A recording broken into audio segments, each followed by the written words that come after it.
السلام علیکم۔ Welcome to my channel novel lab voice. تمام ویڈیو اپڈیٹس کے لیے میرے چینل ناول لیب وائس کو سبسکرائب کر کے بیل نوٹیفیکیشن کو آن کر دیں۔ آئیے سنتے ہیں آج کی ویڈیو میں مصنفہ مہوش علی کا ناول عہد الفت، ایپیسوڈ 25۔ اللہ کے سامنے گڑ گڑا کر معافی مانگنے کے بعد اب اس نے ہمت کی تھی اور دھڑکتے دل سے اس وقت کراچی جانے والی فلائٹ میں بیٹھا مسلسل اللہ کے سامنے دل میں التجا کر رہا تھا کہ اس کا رب اسے معاف کر دے اور اس کی رحمت سے دانیال خان بھی اسے معاف کر دے۔ وہ جانتا ہے اس نے بہت برا کیا ہے تقویٰ کے ساتھ۔ اس نے اسے رسوا کرنے میں کوئی کسر نہیں چھوڑی تھی، نہ ہی اسے درد دینے میں کمی کی تھی، پر اب تو وہ اس کی زندگی تھی، اس کی جان تھی، اس کا سب کچھ تھی۔ اس کے بغیر سائم زید کا جینا ناممکن ہے۔ وہ ہمت کی اب سیدھا دانیال کے گھر جائے گا اور اس کے سامنے اپنے گناہ کی معافی مانگے گا، اس سے اس کی بہن کا ہاتھ مانگے گا، پھر وہ لیلا سے معافی مانگے گا، اس سے بھی بہت برا کیا تھا اس نے۔ سارے سفر میں وہ ہاتھ جوڑے لبوں سے لگائے بیٹھا تھا۔ مسلسل بے سکونی اضطرابی کیفیت نے اس کا برا حال کر دیا تھا، جیسے کوئی پاگل خانے سے بھاگا انسان لگ رہا تھا۔ بکھرے بال، بکھرا حلیہ، وہ کہیں سے سائم زید نہیں لگ رہا تھا۔ آنکھوں کے گرد سیاہ ہلکے بھیجے لب، کوئی بکھرا ٹوٹا پھوٹا سا وجود تھا۔ ایک رات کی اس کی دوری نے اسے پاگل بنا ڈالا تھا۔ اس کی سانسیں بار بار سینے میں اٹک رہی تھیں، دھڑکنیں تیز تر تھیں، جیسے سینہ چیر کر دل باہر آ جائے گا۔ اس کا پور پور تو اسے ملامت کر رہا تھا اپنے ماضی پر۔ وہ جیسے سب سے نظریں چرا رہا تھا کہ ہر کوئی جانتا ہو اس نے اپنی بیوی کو کیسے حاصل کیا تھا۔ اس کا دل کر رہا تھا دھاڑے مارے اور کعبہ شریف کے سامنے ماتھا ٹکا کر ناک رگڑتے بس ایک ہی دعا کرے کہ یا اللہ، سب لڑکوں کو نیک ہدایت دینا، کسی کو بھی ایسا نہ بنانا۔ اے اللہ، مجھے اور تمام مومن مردوں اور مومن عورتوں کی اور تمام مسلمان مردوں اور مسلمان عورتوں کو نیک ہدایات عطا فرما، آمین۔ وہ روتا ہوا ایئرپورٹ کے ہال سے باہر نکلتا آسمان کو دیکھنے لگا۔ کاش میں اچھا لڑکا ہوتا تو میری تقویٰ مجھ سے کبھی دور نہ جاتی۔ وہ روتا ہوا آسمان سے کہنے لگا، میں کیوں اچھا نہیں بنا، کیوں برائی کے پیچھے بھاگتا رہا، کیوں نہ سنبھلا۔ وہ نیلے آسمان پر اپنی نیلی برستی آنکھیں ٹکائے رونے لگا۔ آس پاس کے گزرتے لوگ حیرت سے خوبرو نوجوان کو روتا ہوا دیکھ رہے تھے، تو کئی لڑکیاں مڑ مڑ کر اسے دیکھنے لگی۔ اسے ہوش کی دنیا میں اس کا چیختا موبائل لایا۔ بے ساختہ ہی اچانک جیسے اس کی دھڑکنیں لگا ساکت پڑی ہیں، سارا جسم پسینے سے نہا گیا، پور پور پر جیسے لرزہ طاری ہو گیا۔ موبائل نکال کر ایک آس سے دیکھا کہ اس کی تقویٰ ضرور وہی ہوگی جو اس کی تکلیف کو محسوس کرتی بے چین ہوگی، پر وہاں چمکتا نمبر دیکھ کر وہ ششدر رہ گیا۔ موم؟ منہ سے سرگوشی نکلی، دھڑکنوں نے اپنی لے بدلی، اس کا پورا بدن درد سے بلبلا اٹھا۔ یہ نمبر اس نے سیو کیا تھا صرف تنہائی میں خود کو احساس دلانے کے لیے، اس کی ماں بھی ہے، پر یہ امید کبھی نہیں لکھائی تھی کہ اس کی ماں پکارے گی اسے، اس نمبر پر اس کی ماں کی پکار آئے گی، کیونکہ آس تو اس کی تبھی ٹوٹ گئی تھی جب ان کے جانے کے بعد سیف نے اسے بتایا تھا کہ تمہارے جانے کے بعد اس کی ماں نے گھر میں گرینڈ پارٹی ارینج کی ہے۔ بار بار آتی کالز پر اس نے اوکے کرتے موبائل کان سے لگایا۔ ہاں، ہیلو، کانپتی بھاری گھمبیر آواز میں کہا کہ دوسری طرف مسز ہانیہ بیڈ کے پیچھے چھپی اس کی آواز پر سسکیاں بھرنے کی کوشش کرنے لگی۔ وہ چیخ چلا کر اسے بلانا چاہتی تھی، پر نہ اس کا حلق اسے ہمت دے رہا تھا اور نہ ہی قسمت ساتھ۔ وہ ایک بار اپنے بیٹے کو سینے سے لگانا چاہتی تھی، اس سے معافیہ مانگنا چاہتی تھی، پر کیسے مانگے؟ دوسری طرف اس کے گرد گرد پر سائم بار بار ہیلو کہتا رہا اور تبھی مسز ہانیہ کے دماغ میں دھماکہ سا ہوا۔ اس نے جلدی سے کال ڈسکنیکٹ کرتے میسج ٹائپ کرنا شروع کر دیا۔ سائم، ایک بار اپنی ماں سے مل جاؤ، ایک بار اس کی ممتا کو سکون دو، اس کے سینے سے لگ جاؤ، میں ایسے نہیں مرنا چاہتی، مجھے اپنے بیٹے کو پیار کرنے دو۔ سائم، میرے پاس آؤ، مجھ سے پیار کرو، اپنی ماں کو دیکھو۔ سائم بار بار پڑھنے لگا۔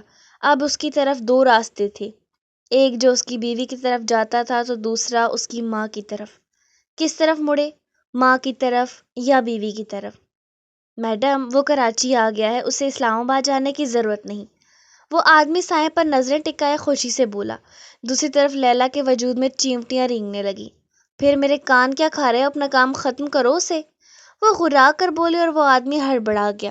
آپ فکر مت کریں میڈم، نیوز دیکھیں، اس نے کہتے موبائل جیب میں رکھی۔ اب سائنس ہے، جب تم تڑپ تڑپ کر مرو گے تب میرے دل کو سکون آئے گا، میری رسوائی کا بدلہ ختم ہوگا۔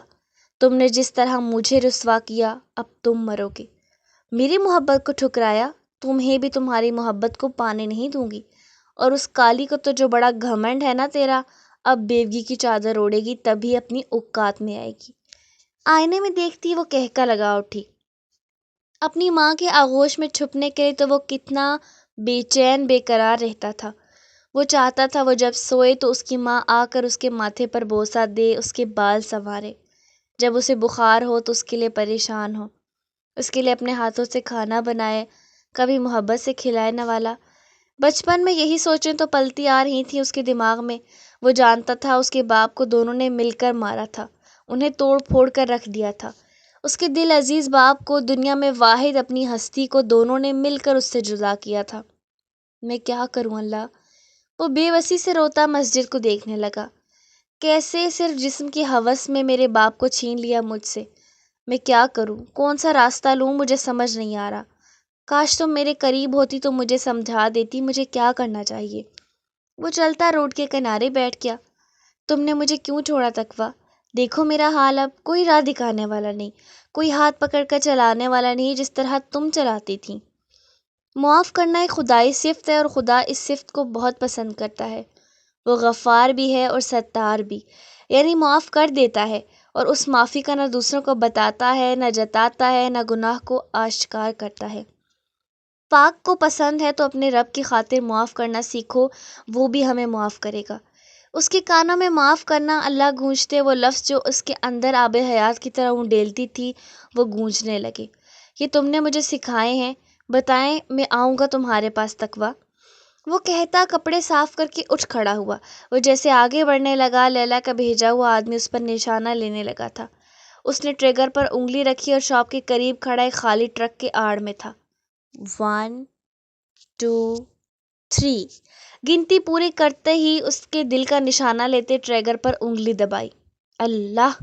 بوڑھے آدمی کو روڈ کراس کرتے گرتے دیکھ کر وہ بھاگتا اس کے پاس پہنچا اور باہوں میں سمیٹ کر اٹھانے لگا کہ اسی لمحے ٹھا کی آواز فضا میں گونجی اور سر سے بال مسافت کان کے قریب سے سرسراتی گولی گزر گئی۔ پکڑو اس حرامی کو! اچانک سے ہوتی چیخ پکار پر فائر ایک آدمی کی اس نقاب پوش پر نظر گئی تو وہ دھاڑ اٹھا۔ وہ بوکھلایا ہوا ایک دم بائک پر بیٹھا کہ اسی آدمی نے پتھر اٹھا کر اسے دے مارا اور قریب کے لوگوں نے بھاگ کر اسے پکڑا۔ سائم یہ ساری افتاد دیکھتا حیران پریشان بوڑھے آدمی کو پکڑے کھڑا تھا۔ بس بیٹا، جسے اللہ رکھے اسے کون چکھے؟ وہ بوڑھا آدمی سے سر پر ہاتھ پھیرتا بولا، ورنہ ان کا خود دل گھبرا گیا تھا۔ اگر وہ بر وقت نہ جھکتا تو یہ گولی اس کے سینے کے آر پار ہوتی۔ مار سالے کو! دہشت عوام میں پھیلاتے ہیں، پولیس کو کال کرو، اس دہشت گرد کو پکڑواؤ۔ پوری پبلک اس پر الٹ پڑی تھی اور لاتے مکے برساتے پولیس کو کال کی۔ کچھ ہی دیر میں ایک پولیس کی موبائل وہاں موجود تھی اور اس آدمی کو گھسیٹ کر گاڑی میں پھینکا اور زمین پر پڑی گن رومال میں اٹھائی۔ ہم اسے دیکھ لیں گے، آپ سب فکر نہ کریں، اگر ساتھی ہوں گے تو وہ بھی جلد ہی سامنے ہوں گے۔ انسپکٹر کہتا سب کو ریلیکس کیے وہاں سے چلا گیا۔ آپ کو کہیں جانا ہے؟ اس تماشے کے ختم ہوتے ہی سائم اس بوڑھے کی طرف متوجہ ہوا۔ ہاں بیٹا، روڈ پار کر کے مدرسے سے پوتے کو لینے جانا تھا۔ سائم مسکراتا اسے لے کر روڈ کراس کرتا مدرسے تک چھوڑنے جانے لگا۔ روئے ہو؟ اس کی بھیگی سرخ آنکھیں دیکھ کر وہ بوڑھا پوچھنے لگا۔ سائم انہیں دیکھتا مسکرا کر نفی میں سر ہلا گیا۔ جھوٹ نہیں صحیح بول سکتے تم؟ آپ کی بار ان کے جواب پر وہ ہنسا۔ بولنا بھی نہیں چاہتا۔ اس نے کہا حقیقت یہی تھی کہ اسے جھوٹ پسند نہیں تھا، جو بھی ہے جیسا ہے وہ سامنے رکھتا۔ اچھی بات، اچھے انسان لگتے ہو، اچھی پرورش ہوئی ہے تمہاری، ورنہ کون اس دور میں ہم جیسے بوڑھوں پر وقت برباد کرتا ہے۔ اللہ تمہیں خوش رکھے بیٹا۔ وہ اس کے سہارا دے کر مسکراتے ہوئے چلنے لگا۔ سائم کی آنکھیں حیرت سے پھیل گئیں ان کی باتوں پر۔ وہ اچھا تھا، اس کی اچھی پرورش ہوئی تھی۔ ویسے تمہاری عمر میں بھی تمہارے جتنا گبرو جوان خوبصورت تھا، کافی لڑکیاں مرتی تھی مجھ پر محلے کی۔ انہوں نے ماضی میں خود کو پاتے کہا تو سائم نے دل کھول کر ہنستے ہوئے ان کو دیکھا۔ آپ ابھی بھی بہت ہینڈسم ہیں، اس نے شرارت سے کہا تو وہ مسکرائے۔ اب تو اولاد قبول نہیں کرتی، سر درد ہو گئے ہیں ان کے لیے، ہینڈسم کہاں بیٹا، دو وقت کو بات کرنے کو بیٹھو تو سر درد ہو جاتا ہے انہیں۔ وہ بتاتے رو پڑے تو سائم بوکھلا سا گیا۔ یہ دنیا دستور ہے بابا، جن کے ہیں وہ سر درد ہیں، جن کے پاس نہیں وہ دنیا کی ٹھوکروں پر ہیں۔ ان کے سر پر بے ساختہ ہی بوسہ دیتے وہ بولا کہ اس بوڑھے نے مسکراتے ہوئے اسے دیکھا۔ خوش نصیب ہوں گے وہ ماں باپ جن کی تم جیسی اولاد ہے۔ مدرسے کے سامنے رکتے وہ بوڑھا اسے دعائیں دیتا چلا گیا، اور سائم اس کی سنگت میں اس قدر خوش تھا کہ اس کے جانے پر دل محسوس کر رہ گیا، اور پھر قدم واپس کو لیے۔ مام، گھر میں قدم رکھتے سارے گھر کو ویران دیکھ کر بہت منت سے پکارنے لگا، ورنہ تو چند سال کی عمر میں ہی ماں لفظ منہ سے چھین لیا گیا تھا۔ وہ اندر بڑھا اور مسز ہانیہ کی روم کی طرف قدم اٹھانے لگا۔ مام، دروازہ نوک کرتے اس نے پھر سے پکارا۔ اس کا دل دھک دھک کر رہا ہوگا۔ اسے ڈر تھا کہ اس کا مذاق نہ بنائے کہ کیسے ایک پکار پر بھاگے آئے۔ اس کا پور پسینے سے نم تھا آنے والے وقت کا سوچتے۔ مام! اندر سے جواب نہ آنے پر وہ دروازہ دھکیل کر اندر داخل ہوا۔ نہ ملازم تھے، نہ گارڈز، نہ مالی، کوئی نہیں تھا۔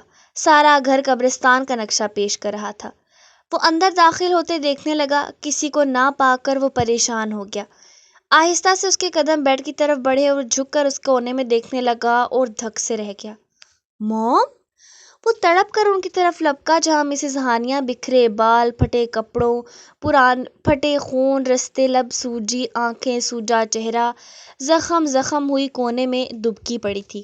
موم یہ کیا ہوا؟ یہ کس نے کیا؟ وہ پاگل ہوتا ان کے ہاتھ پاؤں چیک کرتا، ان کا منہ ہاتھ میں بھر کر پوچھتا، لہو آنکھوں سے غرایا۔ اسی پل خوف سے گھبراتی مسز ہانیہ نے دہل کر اس کی آواز پر اس کے منہ پر ہاتھ رکھا، اور نفی میں سر ہلاتی آگے بڑھ کر اس کے سینے پر سر رکھ گئی۔ وہ شوق سا ساکت دھڑکنوں سے بیٹھا رہا۔ سائم! ان کے گلے سے گڑ گڑ کی آواز نکلی اور وہ ہوش کی دنیا میں آتا برستی آنکھوں سے اپنی ماں کا چہرہ تھام کر ان کے ماتھے پر لب رکھ گیا۔ کس نے کیا ہے مجھے بتائیں، میں کاٹ دوں گا اسے۔ کس نے کی یہ گھٹیا حرکت؟ وہ پاگل ہوتا دھاڑ کر اٹھنے لگا، تب مسز ہانیہ نے اس کا ہاتھ پکڑ کر اس کی کوشش ناکام کر دی اور اپنے قریب کرتے روتی اس کے بالوں میں ہاتھ پھیرتی اس کے ماتھے پر لب رکھ گئی۔ سائم پھوٹ پھوٹ کر روتا انہیں خود میں بھینچ گیا۔ آپ کچھ بول کیوں نہیں رہی؟ کیا ہوا ہے؟ کیوں مارا ہے آپ کو؟ مجھ سے بات کریں نا، مجھے بیٹا کہیں مام۔ وہ شدت دیوانگی سے ان کے سر پر بوسہ دیتا روتا ہوا فرمائش کرنے لگا، مگر وہ بے بس تھی۔ اتنی بری خطرناک سزا ملی تھی کہ وہ چاہ کر بھی اپنے روتے تڑپتے معصوم بیٹے کی زندگی کی پہلی خواہش قبول نہیں کر پائی تھی، ورنہ تو اس نے کبھی یہ بھی نہیں کہا تھا کہ موم درد ہو رہا ہے پاس بیٹھ جائیں، اور کبھی کہا بھی تو بری طرح جھڑک دیا۔ مسز ہانیہ اس چھوٹے سے بچے کی تکلیف یاد کرتی سسک اٹھی اور اس کے پاؤں پر سر رکھ دیا۔ موم، میں پہلے ہی گنہگار ہوں، مجھے اور مت بنائیں۔ وہ انہیں سینے سے لگائے سسکتا ہوا بولا۔ مسز ہانیہ تقوی کو یاد کرتی اس کے چہرے کو دیکھنے لگی، اور جب ایک ماں کی ممتا جاگی تھی، اپنے بیٹے کی بکھری حالت دیکھ کر ان کا دل خون کے آنسو رونے لگا۔ یہ سب میری وجہ سے ہوا، سب میری، سوچتی بے دردی سے اپنا چہرہ پیٹنے لگی کہ سائم گھبرا کر ان کے ہاتھ تھام گیا۔ کیا کر رہی ہیں موم؟ ایسا کچھ نہیں، میرا نصیب ایسا لکھا تھا۔ آپ چلیں میرے ساتھ، اٹھیں، ہاسپٹل چلیں۔ وہ روتی نفی کرنے لگی اور سائم ان کی ٹانگوں کو بے جان دیکھتا حیرت کے شدید جھٹکے سے انہیں دیکھنے لگا۔ یہ سب اس گھٹیا آدمی نے کیا ہے؟ وہ چیختا پاگل ہوتا مسز ہانیہ کو دیکھنے لگا، جہاں نہ وہ اٹھ سکتی تھی نہ ہی کچھ بول۔ کون تھا وہ، انسان یا حیوان؟ اس کی ٹانگوں پر بری طرح بیلٹ مارنے سے سن ہو گئی تھی، درد سے کہ انہیں معلوم نہیں ہو پا رہا تھا کہ ان کا نچلا دھڑ بھی ہے۔ اسی پل پیچھے قدموں کی چاپ ہوئی، مسز ہانیہ خوف سے روتی ہوئی پھر سے کونے کی طرف کھسک گئی۔ سائم پلٹ کر آنے والے کو دیکھنے لگا اور اندر آتے شیطانی چمک آنکھوں میں سجائے وہاج صاحب کو پا کر وہ ششدر رہ گیا۔ وہیں وہاج صاحب اسے دیکھ کر حیران ہوئے، بلکہ ان کی رنگت جیسے بدلی ہو۔ تم یہاں کیسے آئی؟ تمہاری ہمت کیسے ہوئی آنے کی؟ وہ غصے سے غراتے اس کی طرف لپکے۔ سائم جو پہلے ہی خونخوار بنا اپنی ماں کی حالت پہ تھا، ان کے جھپکنے پر لات سیدھا سینے پر ماری کہ وہ سیدھے پیچھے پیٹھ کے بل گرے۔ حرام خور، میرے باپ کو مار کر اب میری ماں کو مارنا چاہتے ہو؟ وہ بپھرا چیختا ان پر جھپٹا، پر اگلے ہی لمحے وہاج نے گن نکالی اپنی بیلٹ سے اور سامنے کرتے ٹریگر دبایا۔ روم کے باہر فضا میں ٹھا سے آواز گونج اٹھی۔ کیا کہنا ہے؟ صوفے پر بیٹھے دانیال نے عائشہ کو دیکھا، وہ سہم سی گئی اور خود میں ہمت پیدا کرنے لگی کہ آج نہیں بولا تو پھر ساری زندگی پچھتائے گی۔ زریش رضا سے شادی نہیں کرنا چاہتی، وہ ہارون بھائی کو پسند کرتی ہے۔ ایک ہی سانس میں کہتے اس نے اپنے چہرے کے سامنے ہاتھ کر دیے۔ وہ جو اس کے سخت ریئیکشن کے انتظار میں تھی، مکمل خاموشی کو پا کر آنکھوں سے ہاتھ ہٹائے اسے دیکھنے لگی۔ تمہیں کس نے کہا؟ وہ بالکل نارمل لہجے میں پوچھتے عائشہ کو شوق کر گئے۔ میں نے کچھ پوچھا ہے؟ اسے ساکت دیکھ کر بیٹھنے کا اشارہ دیتے بولے۔ عائشہ اپنے بھاری بھر جسم سے احتیاط سے صوفے پر بیٹھی۔ وہ میں نے نہ، مطلب کہ اسے روتے دیکھ کر پھر ہارون بھائی سے ناراضگی پر احساس ہوا کہ وہ کال والی بات چھپا گئی۔ تو میں احساس ہوا کہ وہ اس سے شادی کرنا چاہتی ہے۔ اس نے ہاتھ مروڑتے دیکھ کر پوچھا تو وہ سر ہلا گئی۔ ایسا کچھ نہیں۔ اس نے ٹالا تو وہ پہلو بدل کر رہ گئی۔ نہیں ایسا ہی ہے، پلیز وہ انہیں پسند کرتی ہے۔ جب اس نے آپ کی زبان کا مان رکھتے کیسے مجھے قبول کر لیا، بلکہ اس طرح پیچھے ہٹ گئی جیسے کوئی بات نہیں تھی۔ ہماری خوشیوں کے لیے اپنا سب کچھ وار گئی۔ خان ذرا سوچیں، اب جب اس کی باری آئی تو ہم اسے تڑپا رہے ہیں، رلا رہے ہیں، یہ تو ناانصافی ہوئی نا۔ وہ سمجھانے لگی اور دانیال خاموش سا بیٹھا اپنی سوچوں میں تھا۔ کھانا کھایا گڑیا نے؟ اس نے اس کی تقریر کو کاٹتے بیچ میں پوچھا اور رنگ جیب میں رکھ دی۔ نہیں۔ نفی میں سر ہلاتے تقویٰ کا یاد کر کے اس کی آنکھیں نم ہو گئیں۔ تم نے کھایا؟ اب کی بار کچھ روب سے پوچھا کہ وہ سر ہلا گئی۔ تم آرام کرو، میں اس کے پاس جاتا ہوں۔ وہ اس سے کہہ کر اٹھ کر چلا گیا۔ پیچھے عائشہ لب کو چلتی رہ گئی۔ زریش سے کھانے کی ٹرے لیے وہ روم میں آیا تو اسے بیڈ پر خاموش ہاتھوں کی لکیروں کو گھورتا پایا۔ آ جاؤ کھانا کھائیں۔ وہ ٹرے ٹیبل پر رکھ کر اس کے پاس آیا اور ہاتھ پکڑ کر کھڑا کیا۔ تقویٰ خاموش سی اس کے ساتھ آ گئی، کیونکہ یہاں سوال اس کا نہیں، اس کے سائیں کے بچے کا تھا جسے وہ کوئی تکلیف نہیں دینا چاہتی تھی۔ دانیال اسے ساتھ بٹھا کر مسکراتا چھوٹے نوالے بنا کر پہلے کی طرح کھلانے لگا اور وہ خاموشی سے کھا رہی تھی۔ تم بہت انمول ہو، خود کو بے مول مت کرو۔ اس کا سر سینے سے لگاتے ماتھے پر بوسہ دیتے ہوئے بولا۔ وہ خاموشی سے سنتی، آنکھوں میں آتے آنسوؤں کو پیچھے دھکیلنے لگی۔ کھانا کھلانے کے بعد وہ اسے دوائی دیتا، بیڈ پر لٹا کر کمفرٹر ٹھیک کرتا، ماتھے پر لب رکھ گیا۔ ایسے خاموش رہ کر اپنے بھائی کو مار رہی ہو اور کچھ نہیں۔ اس کے کہنے کی دیر تھی کہ وہ اپنی آواز دبائے کروٹ بدل کر چہرہ تکیے میں دیتی آنسو بہانے لگی۔ انمول نہیں بھائی، انمول وہ ہے جس کی آپ کو پہچان نہیں۔ وہ کہتی آنکھیں صاف کرنے لگی۔ دانیال اس کے سر پر ہاتھ پھیرتا وہاں سے چلا گیا۔ باہر آ کر زر کو دیکھتی اس نے موبائل نکالا اور ہارون کو کال کرتے اسے بلایا کہ اس سے ملنا ہے، باہر مل، اور جگہ کا ایڈریس دیتے وہ وہاں سے نکل گیا۔ اس کا رونا چیخنا نظر انداز کرتے وہ اسے کالج ڈراپ کر گیا، کیونکہ بہت ہوا اس کا بچپنا، کافی اسٹڈی ویسٹ ہو رہی تھی اس کی، اور وہاں بھی زیادہ تر توجہ عروج پر اٹکی رہتی، اور عروج اس کو آفس میں روم میں پا کر سیکنڈ میں اندر چکر لگاتی اور اپنی گلاسز چھوڑ کر اس کے پاس آ کر بیٹھ جاتی، جس سے نہ اس کا کام ہو رہا تھا نہ خود کا۔ اس نے بات نہ کرنے کی دھمکیاں دی تھی اور بھی بہت کچھ کہا تھا، پر حیدر نے توجہ نہ دی۔ اب وہ اپنا آفس ورک آسانی سے کر رہا تھا، ورنہ وہ ہوتی تو بار بار نظریں بھٹک جاتی اور پھر پلٹنے کا نام نہ لیتی۔ اس سے دونوں کا نقصان تھا، ایک اس کے منہ زور ہوتے جذبات، دوسرا اس کی اسٹڈی کی طرف سے توجہ ہٹ جاتی جو وہ ہرگز نہیں چاہتا تھا۔ اس لیے یہی فیصلہ کرتے اسے کالج ڈراپ کر گیا، اور اب اپنے آفس روم میں بیٹھا لیپ ٹاپ پر ٹھک ٹھک سے انگلیاں چلاتا پاس بیٹھی عروج کو ہدایت دے رہا تھا کہ اسی پل دروازہ ان کلاک ہوا اور وہ بغیر ناک کیے اندر داخل ہوئی۔ اٹھو۔ اس نے آتے عروج کو انگلی سے حیدر کے پاس سے اٹھایا اور خود اس کی حیرت بھری آنکھوں میں دیکھتی بغیر بیگ گود میں رکھتی لیپ ٹاپ اٹھا کر دیکھنے لگی۔ کچھ فاصلے پر کھڑا مینیجر مسکرا رہا تھا، وہ دونوں کے بیچ کے رشتے سے آگاہ تھا تبھی مسکرا رہا تھا۔ سر، پارٹی کی ارینجمنٹ آپ کے گھر کرنی ہے؟ عروج اس بدتمیز لڑکی پر سخت گھوری ڈالے حیدر کی طرف متوجہ ہوئی۔ اس نے سر ہلا دیا۔ ٹھیک ہے، وہ کہہ کر ایکسکیوز کرتی چلی گئی اور اس کے پیچھے مینیجر نکلا۔ فضا میں فائر کی آواز ٹھا سے گونجی۔ روم میں دبکی بیٹھی اس آواز کو سنتی مسز ہانیہ کو لگا اس کے بیٹے کو لگی ہے۔ ان کے منہ سے فلک شگاف چیخ بلند ہوئی، سائم! وہ چیختی باہر نکلی۔ انہیں احساس نہیں ہوا کہ نہ صرف اپنی ٹانگوں پر بھاگتی جا رہی ہے سارے درد بھلائے، بلکہ حلق میں جیسے آواز دب گئی تھی ویسے ہی چیخ نکلی تھی، سائم! سائم، میرا بیٹا! ہذیانی ہوتی وہ باہر نکلی اور سامنے لاؤنج میں نیچے پڑے وحاج اور اس کے سامنے کھڑے سائم کو دیکھ کر وہ اس کے پاس آئی اور اس کا منہ، ہاتھ، سینہ پاگلوں کی طرح چیک کرنے لگی، اور اس کے بازو پر لگی گولی کو دیکھ کر وہ خونخوار ہو کر وحاج صاحب کی جانب پلٹی۔ سائم لہو نظروں سے نیچے پڑے وہاج کو دیکھنے لگا۔ تمہاری ہمت کیسے ہوئی درندے میرے بیٹے پر گولی چلانے کی؟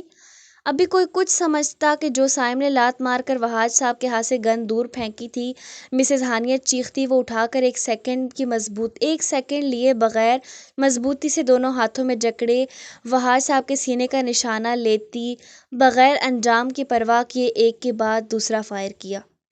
ایک بار پھر فضا میں ٹھا ٹھا کی آوازیں گونجی، ساتھ میں درد بھری وہاج زید کی دھاڑ اور سائم کی چیخ۔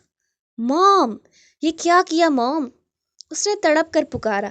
وہاج کے سینے سے نکلتے خون کو ابلتے دیکھ کر وہ کہکا لگا اٹھی۔ قریب مت آنا میرے بچے، اس غلیظ وجود کے قریب مت آنا۔ وہ کہکا لگاتی روتی ہوئی سائم کے قدم اپنی طرف بڑھتے دیکھ کر چلائی۔ نہیں موم، اچھا میں بھی نہیں، چھوڑ دو اسے، پھینک دو، اپنے بیٹے کو سینے سے لگاؤ موم، بہت تڑپا ہوں، بہت اکیلا ہوں، ایسا مت کیجیے گا، ایک بار پھر بھری دنیا میں تنہا رہ جاؤں گا، مجھ سے برداشت نہیں ہوتا، کیوں نہیں سمجھتی آپ؟ ایک بار پھر اس کا ضبط ٹوٹا تو روتا ہوا انہیں منت کرتا ہاتھ جوڑ گیا۔ مسز ہانیہ وہاج صاحب کے مردہ وجود کو دیکھتی پھر اسے دیکھنے لگی۔ سائم، میرے پرنس، کاش میرا دوسرا جنم ہوتا تو میں تمہیں سارا پیار دیتی، پر ابھی نہیں، ابھی میں ماں کہلانے کے لائق نہیں۔ وہ نیچے بیٹھ گیا تو مسز ہانیہ بھی اسے دیکھ کر نیچے بیٹھی اور اپنی آنکھوں کی پیاس بجھانے لگی۔ کتنا حسین بیٹا ملا تھا، کتنا پیار کرنے والا شوہر تھا، پر اس نے کیا کیا؟ دل کا درد اٹھتا برداشت نہ کرتے وہ اس کے بندھے ہاتھوں کو دیکھتی سسکتی اپنی ٹھوڑی کے نیچے گن رکھ کر ایک زوردار ہچکی لی۔ اللہ تمہیں خوش رکھے، میں نے تمہیں دیکھ لیا، میں خوش ہوں، بیٹا بھی کہہ دیا، میری آخری خواہش بھی پوری ہو گئی، اب مجھے اجازت دو تاکہ تمہاری ماں اپنا غلیظ وجود یہاں سے لے جائے، پتہ نہیں قبر بھی جگہ دے گی کہ نہیں۔ انہوں نے روتے ہوئے کہتے سائم کی پھیلی آنکھوں میں دیکھتے ایک تڑپ کے ساتھ ہی ٹریگر پر انگلیوں کا دباؤ دیا۔ اگلے ہی لمحے ٹھاک کے ساتھ کربناک چیخ گونجی۔ موم! وہ گرتا پڑتا ان کے قریب پہنچا، ایک آنسو گراتے وہ پیٹھ کے بل پیچھے گر گئی۔ اماں! اوپر منہ کرتے اس نے شکوہ بھری دھاڑ ماری اور پھوٹ پھوٹ کر روتا ایک ہاتھ بازو پر رکھتے دوسرے سے گرتے اپنے ماں کے پاس پہنچا اور ان کا سر اپنے گود میں لیتے ان کی کھلی آنکھوں میں دیکھتے سسک رہا تھا۔ اسی لمحے S P constable ladies constable کے ساتھ اندر داخل ہوئے، جنہیں مسز ہانیہ نے اپنے تمام گناہوں کا اعتراف میسج ٹائپ کر کے لکھ کر ان کے نمبر پر بھیجا، بلکہ یہاں بھی بلوایا تھا۔ کچھ فاصلے پر جسٹس وہاج زید کی لاش پڑی تھی، اس سے کچھ فاصلے پر بزنس وومن مسز ہانیہ زید کی، جس کا سر سائم زید اپنی گود میں رکھے خاموش بیٹھا انہیں دیکھ رہا تھا۔ انہوں نے کال کر وجدان صاحب کو ساری حقیقت بتائی۔ حویلی میں کوہرام مچ گیا۔ جھکے کندھوں سے آغا جان، رضا، وجدان صاحب گاڑیاں لیے اسی وقت نکلے۔ آخر برائی کا اختتام برا ہی ہوا۔ بے شک تیرے رب کی پکڑ سخت ہے، البروج 12 آیت۔ پر اس وجود کا کیا جو بے گناہ مارا گیا تھا؟ ہاں زائم زید، مارا ہی تو گیا تھا۔ اس کے منہ سے جیسے کسی نے زبان کھینچ لی، خاموش بت بن گیا۔ آغا جان نے سنبھالا، وجدان صاحب نے، رضا تک اسے بولنے پر اکسانے لگے، پر اس کے منہ سے اف بھی نہ نکلا۔ ڈاکٹرز کے مطابق اسے صدمہ لگ گیا تھا اور اس وقت حویلی کے ایک کمرے میں وہ خاموش پڑا تھا۔ آغا جانی اپنے نوجوان پوتے کی حالت پر بکھری روتی سسکتی اسے ہلانے جلانے لگتی، پر وہ جیسے نظریں پھیرنے کی سکت نہیں رکھتا تھا، لب آپس میں جیسے کسی نے الفی سے چپکا دیے ہوں۔ اس میں اتنی ہمت نہیں بچی تھی کہ اٹھ کر اپنی ماں اور چچا کے جنازے میں ہی شریک ہو جاتا، اور ڈاکٹرز نے بھی کہہ دیا تھا کہ اب ان کے لیے کوئی بھی شوق یا کسی بھی قسم کی ٹینشن والی بات آئی تو اس کی جان خطرے میں جا سکتی ہے، یا تو پاگل ہو جاتا یا دماغی رگیں پھٹ جاتی۔ وہ دنیا جہاں سے بیگانہ بسترے پر پڑا تھا، کوئی احساس نہیں تھا کہ کیا ہو رہا ہے، صبح ہے یا شام ہے۔ تقویٰ کے پاس جانا ہے، جس کے لیے کل تک وہ تڑپتا رہا تھا، آج کچھ ہوش نہیں تھا، دنیا سے غافل تھا۔ جنید سیف بھی اس کی حالت دیکھتے پھوٹ پھوٹ ایک دوسرے سے چھپتے روتے پھر رہے تھے۔ سب کے لبوں پر اب یہی دعا تھی کہ اللہ ہی کوئی رحمت دکھائے اور وہ ہوش میں آئے۔ اسے ساری دیکھ بھال آغا جان خود کر رہے تھے، بلکہ اپنے سینے سے لگائے رو پڑے تھے۔ پھپھو دانیال اس بری خبر کو سنتے ہی حویلی کے لیے نکل گئے۔ پیچھے تقویٰ جائے نماز بچھائے اللہ کے آگے ہاتھ پھیلائے مسلسل اپنے سائیں کے لیے دعائیں مانگ رہی تھی۔ پتہ نہیں کیا حال ہوگا ان کا، کوئی بتا نہیں رہا تھا، نہ ہی کوئی ٹی وی پر نیوز سننے دے رہا تھا۔ زریش اور عائشہ کا سخت پہرا تھا اس کے اوپر کہ کچھ کر نہ دے۔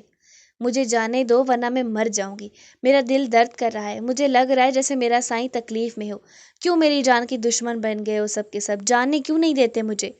وہ ہذیانی ہو کر ان دونوں پر چلائی۔ تقویٰ سمجھنے کی کوشش کرو، گیا تو ہے دانیال آ کر بتائے گا، اور ڈاکٹر نے سفر سے منع کیا ہے تمہیں۔ زر بے بسی سے بولی، بکواس ہے، جھوٹ ہے، میں کچھ نہیں جانتی، بس مجھے اپنے سائیں کے پاس جانا ہے، اسے میری ضرورت ہے، مجھے اس کی۔ کیوں نہیں سمجھتے تم لوگ؟ وہ پھڑپھڑانے لگی، جس پر ایک طرف زریش اور دوسری طرف عائشہ نے اس کے بازو تھام لیا۔ سمجھنے کی کوشش کرو گڑیا، چل رہے ہیں، اگر وہاں کا ماحول ٹھیک ہوا تو چل رہے ہیں۔ زر بے بس سے اس کا گال تھپ تھپا کر بولی۔ تقویٰ نے روتے ہوئے نفی میں سر ہلایا۔ اسے کیوں لگ رہا تھا اس کا سائیں زیادہ تکلیف میں ہے، جس کا سوچتے اس کے وجود میں چیونٹیاں سی رینگنے لگی تھی۔ اس کا سر درد سے پھٹ رہا تھا، جسم میں جان باقی بچی تھی، وہ سب بے رحم ابھی بھی اس کے سائیں سے دور رکھے ہوئے تھے۔ اچھا یہ دوائی کھاؤ، میں بات کرتی ہوں دانیال سے کہ ہم چل رہے ہیں۔ زریش پانی کا گلاس عائشہ سے لیتی دوائی اسے کھلانے لگی۔ نہیں، میں کچھ نہیں کھاؤں گی، مجھے صرف اپنے سائیں کے پاس جانے دے پلیز، میں نہیں رہ سکتی۔ میں کون ہوتی ہوں اسے سزا دینے والی؟ سزا جزا کا مالک تو وہ ذات ہے، میں کیوں ایسا کروں؟ اسے احساس ہے اس نے غلط کیا تھا، وہ اچھا بن گیا ہے، کیا اب اپنے کیے پر جان دے دے تبھی تم لوگوں کو یقین آئے گا؟ وہ مجھ سے راتوں کو اٹھ اٹھ کر معافیا مانگتا ہے، برے خوابوں سے خوف زدہ ہو جاتا ہے، میرے پاؤں پکڑنے کی کوشش کرتا ہے، تو اور کیا کرے انسان معافی کے لیے؟ اگر سر قلم کروانا ہے معافی کا طریقہ تو مجھے معاف کر دو، میں اپنے سائیں کو ایسے ہی گناہگار قبول کرتی ہوں، کوئی نہیں چاہیے مجھے معافی، میں بتا رہی ہوں، اسے کچھ ہوا تو میں اپنی جان دے دوں گی۔ وہ روتی ہوئی چلائی کہ اس کی بگڑتی حالت دیکھ کر دونوں خوف زدہ ہو گئی۔ عائشہ روتی ہوئی تھر تھر کانپ رہی تھی، یہ تو زریش تھی جس نے ہمت کر کے اسے دوائی کھلائی، اور اس کے غنودگی میں بڑبڑاتے دیکھ کر اس کا چہرہ صاف کرنے لگی۔ اس نے غصے سے دانیال کو کال کی جو کچھ ہی بیل کے بعد اٹھا لی گئی۔ کیا کر رہے ہو دانی؟ مر جائے گی وہ، دو دو خون گلے پڑیں گے تمہارے، جانے کیوں نہیں دیتے اسے؟ اس کے سلام پر جواب دیتی وہ دبے دبے غصے سے بولی، اور اسے دیکھنے لگی جو نفی میں سر ہلاتی بند آنکھوں سے بڑبڑا رہی تھی، اور پاس عائشہ بیٹھی نڈھال سے اس کے آنسو صاف کر رہی تھی۔ کیا مطلب؟ دوسری طرف سے پریشان دانی کی سائم کے بارے میں اس کی حالت کے بارے میں بتاتے ہوئے اس کا حلق سانس میں اٹک رہا تھا۔ اس نے خوف سے پلٹ کر نیند کی گہرائیوں میں اترتی ہچکیاں برتی بنجر لبوں سے بڑبڑاتی تقویٰ کو دیکھا۔ اب کیا ہوگا دانی؟ صوفے پر گرتے وہ صدمے سے بولی۔ میں کچھ نہیں جانتا زر، تم اسے سنبھالو، تب تک میں آغا جان سے صلاح مشورے کے بعد کوئی فیصلہ لیتا ہوں۔ دانیال نے کہتے کال ڈسکنیکٹ کر دی۔ کیا ہوا زر آپی، آپ ٹھیک ہیں؟ تقویٰ عائشہ اسے یک ٹک تقویٰ کو دیکھتے پا کر بھولی۔ بیوی کے بچھڑنے اور ماں کی موت کو سامنے دیکھ کر وہ لڑکا صدمے میں چلا گیا ہے، بتاتے ہوئے دانیال کی سنائی حالت یاد کرتے وہ خود رو پڑی۔ اس کے سامنے 1 سال پہلے کا وہ سائم گھومنے لگا، اس کی آنکھوں کے سامنے وہ 1 سال پہلے والا سائم گھومنے لگا، اور آج کا تصور میں بنایا گیا خاکہ اس کی روح لرز کر رہ گئی۔ یہ کیا حرکت ہے، بتانا پسند فرمائیں گی؟ وہ دانت پیس کر اس کی طرف متوجہ ہوا۔ حجاب نے کندھے اچکائے۔ میں تم سے پوچھ رہا ہوں، کیوں کالج سے واپس آئی اور کس کے ساتھ؟ اس کے چہرے کو اپنی طرف کرتے وہ غصے سے پوچھنے لگا۔ ہاں، میں وہاں جاؤں تو پیچھے یہ چڑیل آپ پر ڈورے ڈالے، میں یہ قطعی برداشت نہیں کر سکتی ہاتھی کہ میرے شوہر کی طرف کوئی دیکھے بھی۔ وہ غصے سے منہ سے چھین کر نقاب اتارتی اس کی آنکھوں میں گھورتی بولی۔ اسے تو حیرت کا جھٹکا لگا، مطلب یہاں وہ اس کے غصے سے ڈرنے والی نہیں تھی۔ تمہیں کیوں لگتا ہے یہاں سبھی مجھ پر ڈورنے ڈالنے آئی ہیں، بے وقوف لڑکی؟ اس نے ضد ہوتے ہوئے کہا۔ حجاب پھر کندھے اچکا گئی۔ ہر بیوی کو 7ویں حس یہی کہتی ہے۔ بہت شوق ہے تمہیں یہاں کام کرنے کا، کیوں؟ تمسخر بھری مسکراہٹ کے ساتھ وہ بولا۔ حجاب نے خوشی سے بچوں کی طرح ایک دم سر ہلانا شروع کر دیا۔ مجھے نہیں پڑھنا، میں نے کون سا نیا پاکستان بنانا ہے؟ پڑھ کر یہی اپنے بچوں کو A for apple, B for بڑا ایپل، C فار چھوٹا ایپل پڑھانا ہے تو الحمدللہ اس سے زیادہ آتا ہے مجھے۔ اب بس میں نے نہیں پڑھنا۔ آپ بچوں کی ٹینشن نہ لیں، انہیں میں زیادہ پڑھاؤں گی، پر پلیز مجھے نہیں پڑھنا، پلیز پلیز پلیز۔ اس کے بازو پر سر رکھے وہ لاڈ سے منتیں کرنے لگی۔ حیدر تو شوق تھا تو مطلب بہت دور کا سوچ کر بیٹھی تھی چیونٹی۔ اپنی مسکراہٹ کو وہ بہت خوبصورتی سے چھپا گیا اور گرے آنکھیں اس پر ٹکائی۔ اچھا جاؤ بلیک فائل لے کر آؤ عروج سے، اس نے گال تھپ تھپا کر کہا تو وہ آنکھوں میں چمک لیے اسے دیکھنے لگی۔ سچی؟ آنکھیں جھپک کر پوچھا، کیونکہ اتنے دن تو وہ بس بہانے بنا سے پڑھاتا رہتا تھا، آج اسے فائل لانے کا کہہ رہا تھا۔ جاؤ۔ اس نے سر ہلایا اور لیپ ٹاپ کی جانب متوجہ ہوا۔ ابھی گئی ابھی آئی اور خود لاؤں گی۔ نقاب لگائے وہ تالی بجاتی وہاں سے نکلی۔ حیدر اس کی ایکسائٹمنٹ دیکھ کر مسکراتے ہوئے سر جھٹک گیا۔ کونے میں بنے اس روم میں آ کر وہ شیلف میں رکھی مختلف فائلز میں بلیک فائلیں دیکھتی آنکھیں پھیلائے منہ کھول گئی۔ میں اتنی ساری لے جاؤں؟ وہ سر اوپر تک لے جا کر بولی اور اس کی نظریں اسٹول پر گئی تو خوش ہو گئی اور جلدی جلدی پہلے ساری فائلیں نکال کر ٹیبل پر رکھتی، پھر اسٹول اٹھائے دیوار کے قریب لائی اور اسٹول کے اوپر چڑھ کر ساری فائلیں اتارنے لگی۔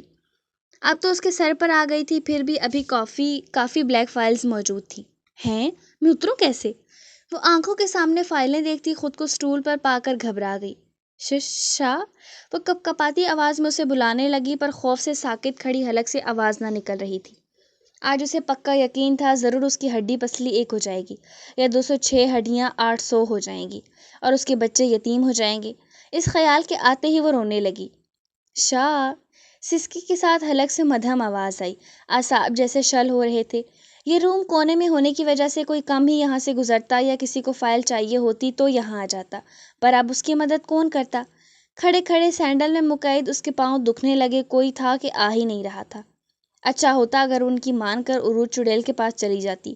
وہ پاؤں کی انگلیوں کو مدھم سے حرکت دے رہی بولی اور سر ذرا سا نکال کر فائلوں کے اوپر دیکھنے لگی کہ اچانک اس کے ہلنے پر اسٹول ہلا۔ نتیجتاً ایک چیخ کے ساتھ وہ منہ کے بل نیچے گرتی کہ اسے ڈھونڈتے اسی روم میں داخل ہوتا حیدر اسٹول پر کھڑی حجاب کو دیکھتا اور ہلتے اسٹول کو دیکھتے بھاگ کر اس کے پاس پہنچا۔ اس کے حلق سے دل خراش چیخ نکلی اور اس نے زور سے آنکھیں میچ لی کہ اب جو ہوگا دیکھا جائے گا۔ حجاب؟ حیدر اسے باہوں میں سمیٹے سینے سے لگائے بولا۔ میں زندہ ہوں؟ وہ آنکھیں میچے ہوئے بولی۔ حیدر نے حیرت سے اسے دیکھا۔ نہیں۔ اسے شرارت سوجی جس وجہ سے جھک کر بھاری آواز میں کہا، نہیں مجھے چھوڑو، مجھے نہیں چلنا تم لوگوں کے ساتھ، چھوڑو مجھے۔ وہ اس کی باہوں میں اچانک سے چیخیں مارتی اترنے کی کوشش کرنے لگی کہ حیدر خود بوکھلا گیا اور دروازے کی طرف دیکھنے لگا۔ کہاں؟ اس نے حیرت سے پوچھا۔ میں قبر میں نہیں چلوں گی، اگر لے جانا ضروری ہے تو ساتھ میرے شوہر کو بھی لے چلیں۔ حیدر کو حیرت کا شدید شوق لگا، وہ اس کے آنسوؤں سے پیچھے بھیگی نقاب سے میچی آنکھوں کو دیکھنے لگا۔ کیوں؟ وہ بے ساختہ پوچھ بیٹھا۔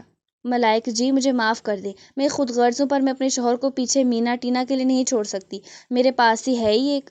وہ روتی ہوئی بولتی آنکھیں کھولتی سامنے ملائکہ کو دیکھنے لگی، پر وہاں پھٹی آنکھوں سے کھڑے حیدر کو پا کر وہ پھر سے چیخ پڑی۔ اب کیا ہوا؟ وہ دانت پیس کر اس خودغرض لڑکی کو دیکھنے لگا۔ آپ نے اتنی جلدی بلا بھی دیا، ابھی اس کی کرتوت تو دکھاتے۔ اس نے سسکتے کہا تو اس کا دماغ گھوم گیا۔ شٹ اپ چیونٹنی، میں حیدر ہوں، اس نے غصے سے نیچی آواز میں غرا کر کہا۔ اس کی غراہٹ پر حجاب نے پٹ سے آنکھیں کھولی۔ ہیں؟ میں مری نہیں؟ وہ سر اٹھا کر حیرت سے زمین پر بکھری فائلز دیکھ کر پھر اسے دیکھتی خوشی سے چیخ کر اس کے گلے میں باہیں ڈال گئی۔ ابھی میں آپ کو قبر میں بہت مس کر رہی تھی ہاتھی۔ وہ روتی ہوئی اس کی گردن میں منہ چھپا گئی۔ حیدر سوچتے ہی مسکرایا۔ میں نے تم سے عروج سے فائل لانے کا کہا تھا، اپنا دماغ استعمال کیوں کیا؟ اسے زمین پر کھڑا کرتے اس کی آنکھیں صاف کی۔ میں نے سوچا میں کر لیتی ہوں۔ وہ آنکھیں صاف کرتی مطمئنائی۔ ویسے ایک بات تو ہے، اس سے تمہارے اندر کا بیٹھا چور تو سامنے آ گیا۔ وہ اسے دیکھتے اس کی طرف بڑھا۔ حجاب نے ناسمجھی سے اس کے بڑھتے پاؤں کو دیکھا۔ مجھ میں کون سا چور ہے؟ اسٹول کے ساتھ لگتی وہ اسے دیکھنے لگی۔ حیدر نے مسکراتے اس کے دائیں بائیں ہاتھ رکھتے اسے قید کر لیا۔ تم مرنا بھی میرے ساتھ جا رہی ہو؟ جھک کر اس کے کان میں کہتے اس کی گردن میں منہ چھپانے کی کوشش کی۔ شاہ؟ اس نے گھبراتے ہوئے پکارا۔ آج رات کو پارٹی گھر میں اور میں چاہتا ہوں یہ رات بہت خاص بن جائے ہمارے لیے، اس لیے ڈرائیور کو بلایا ہے۔ گھر جاؤ اور روم میں جا کر تیاری کرو۔ اس کی کمر کو جکڑتے اپنے قریب تر سرگوشی میں بولا کہ وہ سانس روک گئی۔ سر آپ ٹھیک ہیں؟ ایک دم سے پیچھے عروج کی آواز آئی جس پر وہ دونوں دور ہے۔ حیدر ناگواری سے عروج کو گھورتا سر ہلا کر وہاں سے نکلا۔ اپنا سانس بحال کرتی حجاب اسے دیکھنے لگی جو مشکوک نگاہوں سے اسے دیکھ رہی تھی۔ بڑا طوفان آیا ہے یہاں؟ اس نے معنی خیزی سے پوچھا۔ حجاب اس کے لہجے میں جلن غصہ محسوس کرتی مسکراہٹ چھپانے لگی۔ آتے آتے رہ گیا کیونکہ بیچ میں تم نے جو ٹانگ اڑا دی۔ وہ حیدر کی انگلیوں کو اپنے نقاب پر محسوس کر چکی تھی اور عروج کے آنے پر وہ ایک دم دور ہوا، جس پر وہ اب ڈھیٹوں کی طرح بول رہی تھی۔ بڑی ہی بے شرم لڑکی ہو، شرم نہیں آتی اپنے سے اتنے بڑے آدمی کو پھنساتے؟ اب میں کیا کر سکتی ہوں، تمہارے باس کا بھی دل اس بچی سے جڑا ہے۔ وہ کندھے اچکاتی اسے چھوڑ کر وہاں سے نکل گئی۔ رات کو دیکھیں گے کس سے جڑتا ہے باس کا دل۔ وہ بالوں کو جھٹکتی ہوئی بولی۔ وہ آفس میں گئی تو حیدر نے مسکرا کر اسے اپنی طرف بلایا۔ حجاب نفی کرتی دور ہوئی۔ ابھی وہ اٹھتا یا کچھ کہتا، اسی پل عروج نے آ کر ڈرائیور کی اطلاع دی اور حیدر ناراضگی سے اسے دیکھتا ہوا اٹھا۔ حجاب اسے دیکھتی رہی جو گاڑی میں بٹھا کر چلا گیا تھا۔ ہیں انہیں کیا ہوا؟ وہ پریشانی سے سوچتی رہی۔ کوئی نہیں، رات کو منا لوں گی۔ وہ سوچتی شرم سے سرخ پڑ گئی۔ عروج کے سامنے تو وہ خود کو کافی بولڈ ثابت کر آئی تھی، پر اب سوچتے ہی دل دھڑک اٹھتا۔ ہاں ہی اس نے پھر مجھے آفس سے بھگا دیا۔ ہوش میں آتے وہ حیرت سے بڑبڑائی تھی۔ آغا جان سے سلام مشورے کے بعد اس نے گاڑی بھیج کر تقویٰ کو بلا لیا تھا، جو خیریت سے حویلی پہنچ گئی تھی جہاں سناٹا چھایا ہوا تھا۔ لاؤنج میں ہی آغا جان اور دانیال بیٹھے تھے۔ بھائی، اس نے بلایا، جس پر دانیال جھٹکے سے اٹھا اور اس کی طرف بھاگا۔ بھائی، سائیں کہاں ہیں؟ وہاں سب پر نظریں ڈالتی سائم کو نہ پا کر بولی۔ آغا جانی کو جب سے پھوپھو نے بتایا تھا کہ وہ ماں بننے والی ہے تو حویلی میں خوشی کی لہر دوڑ گئی، سب اس کا انتظار کرنے لگے، اور اب اسے سامنے پاتے وہ سمجھ نہیں پا رہی تھی کیا کریں۔ سیاہ لباس میں سیاہی چادر لپیٹے، سرخ آنکھیں، زرد رنگت، بنجر لبوں سے وہ سب کو باری باری دیکھتی، بکھری سی سائم کی تلاش میں نظریں ساری حویلی میں گھمانے لگی۔ اوپر روم میں ہے، رضا نے بمشکل مسکراتے ہوئے کہا۔ وہ کسی پر بھی دھیان دیے بغیر اپنے بھائی سے بازو چھڑوا کر آگے بڑھ گئی۔ وہاں تو بہت روم ہیں۔ وہ دائیں بائیں رومز کی قطار دیکھ کر بولی۔ بائیں طرف پہلا روم ہے اس کا۔ وہ پھر بولا۔ سب کا دل گھبرا رہا تھا، ہر کوئی خوف زدہ نظروں سے اسے دیکھ رہا تھا، جو لمبی سی چادر میں آہستہ آہستہ ریلنگ پکڑے سیڑھیاں چڑھ رہی تھی۔ سفینہ پھوپھو اور زہرا بیگم نے اس کے پیچھے صورتیں پڑھ کر پھونکی، اور اب اسے دروازے کے سامنے دیکھتے ہوئے اللہ سے دعائیں مانگنے لگے سب۔ جب اس نے دروازے پر ہاتھ رکھا، آغا جان سمیت سب گھبرا کر نظریں پھیر گئے اور وہ آہستہ سے اندر داخل ہوئی۔ سائیں؟ اس کا ایسے ہی تو دل نہیں گھبرا رہا تھا۔ سامنے اسے ویران حالت میں بیڈ پر پڑے دیکھ کر وہ سسک اٹھی۔ وہ چلتی منہ پر ہاتھ رکھ کر سسکیاں دباتی اس کے پاس آئی۔ پاس بیٹھتے ہی اس نے ماتھے سے بکھرے بال سنوارے۔ یہ اس کے لمس کا جادو تھا کہ وہ اس کے منتظر ساکت آنکھوں سے آنسو پھسل کر تکیے میں جذب ہو گیا۔ سائن، میں آ گئی۔ اس نے روتے ہوئے اس کی پیشانی سے اپنی پیشانی ٹکائی اور آنکھیں بند کرتی پھوٹ پھوٹ کر رونے لگی۔ اس کے آنسو جیسے اس کی کھلی آنکھوں میں گئے تو اس نے آنکھیں جھپکی۔ سائن؟ وہ گلا پھاڑ کر چلا اٹھی کہ اس کی اذیت ناک چیخ باہر سنتا دانیال تڑپ کر اس کی طرف بھاگنے لگا کہ اسی پل آغا جان نے اس کا ہاتھ پکڑ لیا۔ تمہارے علاوہ وہ بھی ہے جو اس کی تکلیف نہیں دیکھ سکتا، اور یہی راستہ ہے کہ وہ ہوش میں آئے، ورنہ ہم نہیں کھو سکتے اپنے پوتے کو۔ آغا جان اس کے سامنے ہاتھ جوڑ گئے۔ یہ کیا کر رہے ہیں آغا جان؟ وہ ان کے ہاتھ پکڑ گیا۔ نہیں، آج مجھے معافی مانگنے دو کہ تم پھر انہیں الگ نہ کرو۔ وہ روتے ہوئے اپنی پگڑی اس کے پاؤں پر رکھ گئے۔ دانیال شوق سا بل کھا کر پیچھے ہوا۔ بابا سائیں! وجدان صاحب اور رضا تڑپ اٹھے۔ چپ کرو تم دونوں، مجھے اپنے جگر کے ٹکڑے وہاب کو بھی جواب دینا ہے۔ انہیں ہاتھ اٹھا کر چپ کرواتے وہ بولے اور پھر دانیال کی جانب مڑے، جو پہلے ہی ان کی پگڑی اٹھائے ان کے سر پر رکھ چکا تھا۔ ہمیں معاف کر دو دانیال، سائم صرف اکیلا قصوروار نہیں، میں بھی اس نکاح میں شامل تھی۔ آغا جانی جو پہلے ہی پھپھو کو سب کچھ سچ بتا چکی تھیں، اپنے شوہر اولاد کے سامنے سب کچھ سنا چکی تھیں، اب دانیال کے سامنے ہاتھ جوڑے دونوں میاں بیوی کھڑے تھے۔ میرا ایسا کوئی ارادہ نہیں تھا جو آپ سب سمجھ رہے ہیں۔ میں تو بس یہ دیکھنا چاہتا تھا کہ وہ واقعی بدل گیا ہے یا صرف تقویٰ کی وجہ سے اللہ کے سامنے جھکتا ہے۔ میں چاہتا ہوں وہ اس مالے کے سامنے میرے بہن کی وجہ سے نہیں، اپنے لیے جھکے۔ اسے احساس ہو اپنے کیے کا تو وہ معافی مانگے، اپنے ماضی کے گناہوں کی۔ بس میرا اور کوئی ارادہ نہیں، اسے زندگی بھر الگ رکھنے کا ارادہ نہیں تھا۔ میں خود اپنے ہاتھوں سے اپنی بہن کا گھر کیسے اجاڑ سکتا تھا؟ میں تو اسے ہمیشہ دلی خوشی دینا چاہتا تھا، پر مجھے کیا پتہ تھا یہ سب ہو جائے گا۔ وہ دونوں کے ہاتھ باری باری کھولتا ہوا بولا۔ وہاں سب اسے دیکھنے لگے۔ آسان نہیں اپنی جان سے پیاری بہن کو ایسے تکلیف دینا، مجھے بھی تکلیف ہوتی ہے، پر اگر اس وقتی تکلیف پہ ہمیشہ کی خوشیاں مل سکتی تھیں تو میں کیسے ہچکچاتا۔ وہاج صاحب اس کے کندھے پر ہاتھ رکھتے اسے حوصلہ دینے لگے، وہیں آغا جان نے آگے بڑھ کر اسے سینے سے لگا لیا۔ پھوپھو کی خود آنکھیں نم تھیں۔ تقویٰ؟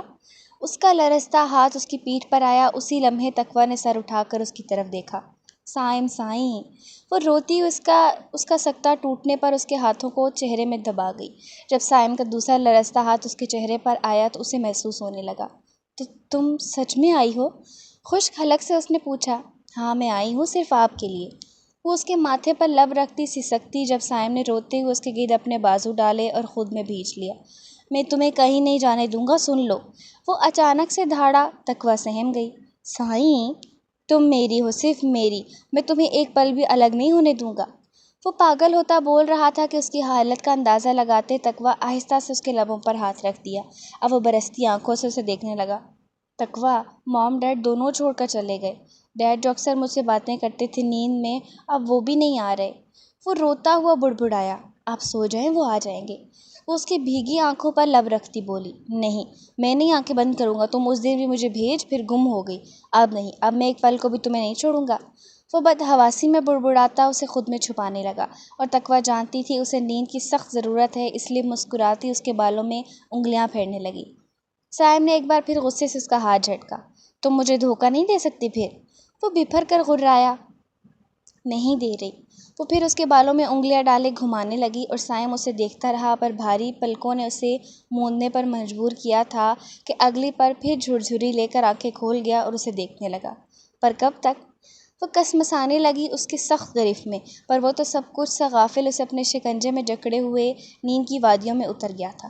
پر اس کے باوجود وہ جیسے کسمساتی تو وہ اسے اور قریب کر لیتا کہ اب تو اس کی سانسیں بھی سینے میں اٹکنے لگی۔ سائیں، وہ جیسے بے بسی سے اٹھنے لگی۔ باہر سب کیا سمجھ رہے ہوں گے کہ میں کہاں گئی؟ کہاں؟ اس کے اٹھنے پر وہ سرخ نیلی آنکھیں کھولے اس پر پاگل ہوتا غرایا کہ وہ خوف زدہ ہو گئی۔ کہیں نہیں۔ سانس سینے میں روکتی حلق تر کرتی نظریں پھیر کر بولی، تو چھڑوا کیوں رہی ہے مجھ سے؟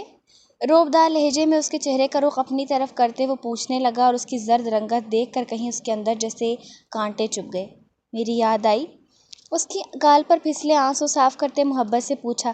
تقویٰ نے نظریں اٹھا کر اس کی سرخ سوجی آنکھوں میں دیکھا اور ان کے نیچے حلقوں کو۔ اس کا دل جیسے کسی نے نوچ لیا، اگلے ہی لمحے وہ روتی اس کے سینے میں چھپ گئی۔ میں آپ کے بغیر نہیں رہ سکتی سائیں۔ وہ پھوٹ پھوٹ کر روتی محبت کے اظہار پر سائم کا دل دھڑکا گئی۔ تو میں کون سا اپنی زندگی کے بغیر رہ سکتا ہوں؟ تم نہیں جانتے ان دنوں کو میں نے قیامت کی طرح محسوس کیا ہے، جیسے اعمال نامہ میرے سامنے رکھ دیا ہو، جیسے مجھے ایسے لگا تھا کہ ہزاروں بوریاں میرے کندھوں پر رکھ کر ننگے پاؤں تپتے صحرا میں پھینک دیا ہو۔ پیاس سے میں نڈھال تھا، پاگل تھا، پر دور دور تک کوئی پانی نہیں ملا، اور میں تڑپتا رہا، روتا رہا، اللہ سے معافیاں مانگتا رہا۔ میں پاؤں نہیں رکھ سکتا تھا صحرا میں، جل رہا تھا، اور میرے لبوں پر اللہ کی پکار تھی۔ میرا جسم جل رہا تھا سورج کی آگ میں، وہ جیسے میرے سر پر اتر آیا ہو۔ میں کچھ نہیں کر پا رہا تھا صرف رونے اور معافیوں کے علاوہ۔ میرا دل کر رہا تھا مجھے ابھی وقت ملے، میں جاؤں اور ہر کسی کے پاؤں پر ناک رگڑ کر معافیاں مانگوں، پر کہیں راستہ نہیں مل رہا تھا۔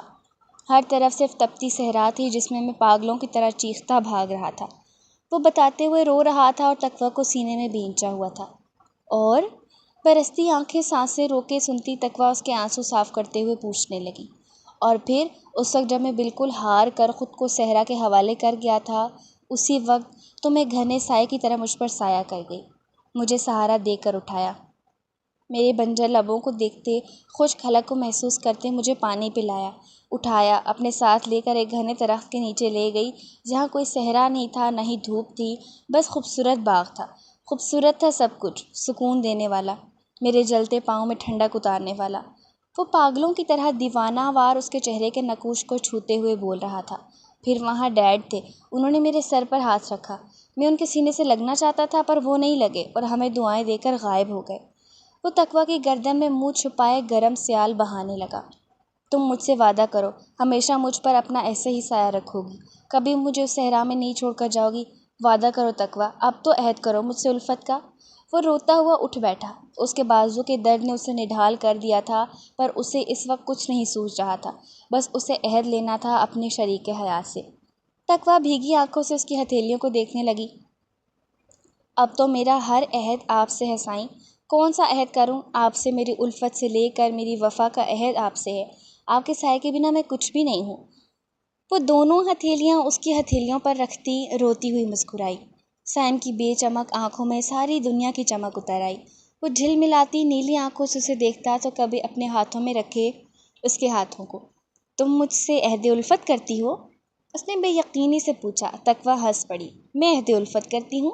اس نے ہاتھ بڑھا کر اس کی آنکھوں سے آنسو صاف کیے۔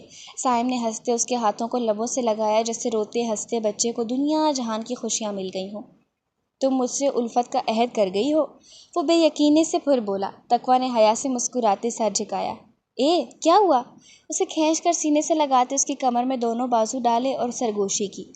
آپ وہ کہنے کی ہمت نہ رکھتی اس کے کالر میں چہرہ چھپا گئی۔ مجھ سے پیار ہے؟ اس کی گردن پر لب رکھتے پوچھنے لگا۔ تقویٰ سر ہلا گئی۔ اس میں ہمت نہیں تھی اسے بتانے کی کہ وہ باپ بننے والا ہے۔ سائم نے نم آنکھوں سے اس کا چہرہ اوپر کیا۔ مجبوری میں تو نہیں کر رہی ہو مجھ پر ترس کھا کر؟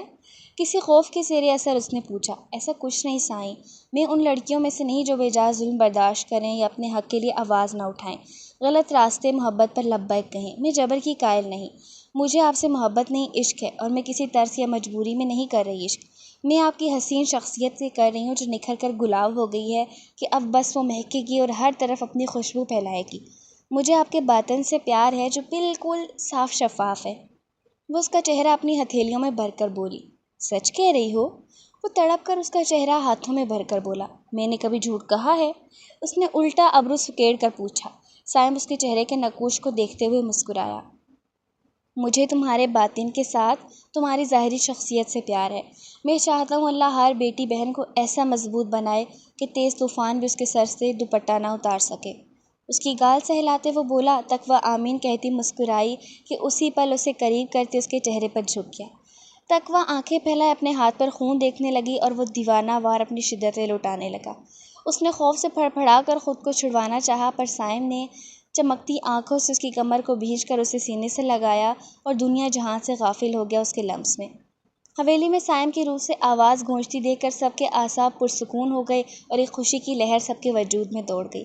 آغا جان اور آغا جانی اپنے مالک کے سامنے شکرانے کے نوافل ادا کرنے لگے تو دوسرے روم میں پھوپھو جان، وجدان صاحب نے، رضا نے اس کے نام کا صدقہ نکالا۔ ہاں، سب ٹھیک ہو گیا مالک کے کرم سے۔ حویلی کی بیک سائڈ پر دانیال ہارون سے بات کرتا اس کے پریشانی سے پوچھنے پر مطمئن کرنے لگا۔ اس نے اسے ملنے کا کہا تھا، پر تقویٰ کی اچانک طبیعت خرابی کی وجہ سے وہ مل نہ سکے، اور اب جب سب کچھ بہتر ہونے جا رہا تھا، اس کے سر سے بہن کے کھونے کا ڈر ٹل گیا تھا، تو اب سیریس ہو کر زر کے بارے میں سوچنے لگا تھا۔ دانیال بھائی، وہ الوداعی کلمات کرتا موبائل رکھنے لگا تھا جب پیچھے سے رضا کی آواز آئی۔ ہاں بس آ رہا ہوں۔ وہ مسکرا کر آگے بڑھا۔ آپ سے کچھ بات کرنی ہے۔ اس کے سنجیدہ لہجے پر مڑا اور اس کے جھکے ہوئے سر کو دیکھنے لگا۔ بولو۔ اس نے اجازت دی تو رضا نے اس کی آنکھوں میں دیکھا۔ وہ اس کے حصار سے زبردستی خود کو آزاد کرواتی اب وحشت سے اس کے بازو پر بندھی خون آلود پٹی کا معائنہ کرنے لگی۔ یہ کیسے ہوا؟ خوف سے پیلی پڑتی وہ بولی۔ چھوڑ دو انہیں، میں دہرانا نہیں چاہتا، اس نے بازو چھڑوا کر کہا۔ وہ واقعی کچھ یاد نہیں کرنا چاہتا تھا، صرف دعاؤں میں یاد کرنے کے علاوہ۔ پٹی تو کروا لیں، میں آغا جان کو بلاتی ہوں، وہ ڈاکٹر کو بلا دیں گے۔ وہ گھبراتی اٹھی کہ سائم نے جکڑ کر اسے اپنے حصار میں لیتے بٹھایا۔ بھاگنے کا اچھا بہانہ ہے ماں بدولت، پر ڈاکٹر تو میرے پاس ہے جو میرا علاج کر سکتی ہے، اور اس وقت ہمیں کوئی ڈسٹرب نہیں کرے گا کیونکہ ماں بدولت بیمار ہے اور اسے بیوی کی سخت ضرورت ہے۔ اس نے کہتے ہی شرٹ اتاری اور بازو اس کے سامنے کر دیا۔ تقویٰ اس افتاد پر سنبھلی بھی نہ تھی کہ اسے بازو سامنے کرنے پر گھبرائی سی دیکھنے لگی۔ سائم مسکراتا ہوا اس کے چہرے کو دیکھنے لگا۔ میرا علاج صرف تمہارے پاس ہے سائیں کی جان، وہ اس کی پشت کو سینے میں بھینچے ہوئے شدت سے بولا۔ تقویٰ سہمی ہوئی کسمسانے لگی۔ ایک پل کے لیے بھی ایک قدم جتنا دور نہیں ہونے دوں گا، کرنا ہے تو یہیں کچھ کر لو بس۔ اس کے کندھے پر تھوڑی ٹکا کر وہ آنکھیں موند گیا۔ ہاں پھر چھوڑے تو صحیح نا، کیسے کروں؟ وہ پھڑپھڑا کر اپنے آپ کو اس کے حصار سے نکالنے لگی، مگر وہ جتنی مزاحمت کرتی وہ اتنا ہی جنونی ہو کر اسے سینے میں بھینچتا۔ ہرگز نہیں، اس نے یہ کہتے ہوئے بازو اس کے سامنے کیا۔ تقویٰ بے بسی سے گہرا سانس بھرتی اپنی چادر سے ذرا سی پٹی نما کپڑا پھاڑ کر اس کے بازو پر مجبوری میں باندھ گئی۔ سائم نے مسکراتے اس کے سر پر بوسہ دیا۔ وہ مسکرائی تو وہ اسے وہیں چھوڑ کر اٹھا اور چلتا دروازہ اندر سے لاک کرتا تقویٰ کی سانسیں خشک کر گیا۔ سائم مسکرا کر پلٹا اور جہازی سائز میرون ململ کے بیڈ پر بیٹھی سیاہ لباس میں اپنی شریک حیات کو دیکھا۔ وہ خاموشی سے اس کے پاس بیٹھا اور تقویٰ نے سر جھکا دیا۔ سائیں کی جان، گمبھیر بھاری آواز میں پکارتے اس کے ہاتھوں کو پکڑ کر چوما اور سر اس کی گود میں رکھ لیا۔ تقویٰ مسکراتی اس کی نیلی آنکھوں میں دیکھنے لگی۔ صبح سب سے ملیں گے۔ وہ اس کی کمر میں دونوں بازو ڈال کر اس کی گود میں سر رکھے آنکھیں موند گیا اسے قید کر کے۔ کچھ دیر حیرت سے دیکھنے کے بعد اس نے اپنی انگلیاں اس کے گھنے بالوں میں پھنسائیں اور شیو پر دوسرا ہاتھ پھیرا۔ دانیال صبح آنے کا کہتے وہاں سے نکل گیا، تقویٰ کا انتظار کرتے۔ پھپھو وہیں موجود تھی، ان کے لیے ایک روم سیٹ کر دیا گیا تھا۔ ڈنر کے لیے انہیں بلانے پر سائم اسے حصار میں لے کر سینے میں چھپائے گہرائی میں خود بھی تھا، اسے بھی اپنے ساتھ لے گیا۔ آغا جان نے انہیں نہ جگانے کا حکم دیا اور سب مسکراتے بار بار رب کا شکریہ ادا کرتے کھانے کے بعد اپنے اپنے روم میں بند ہو گئے۔ دانیال، زر اور عائشہ کے اکیلائی کی وجہ سے واپس شہر آ گیا تھا۔